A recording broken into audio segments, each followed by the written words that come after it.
Hello everyone, in this video I'm going to show you how to make text transparent in InShot apps like watermark.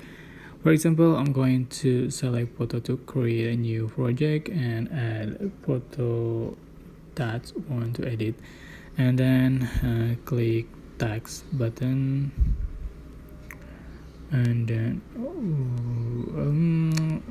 just input your text. For example,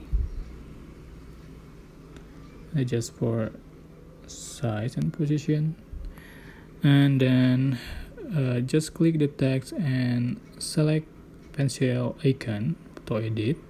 Click edit, and then you can click color palette. So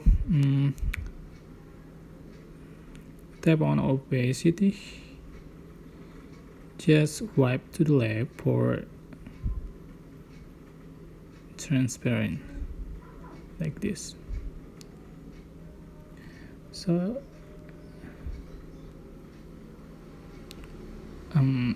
like watermark. So that's how to make text transparent in InShot apps. Don't forget to click like, comment, share, and also subscribe, and you can click thanks button for appreciate. Bye bye.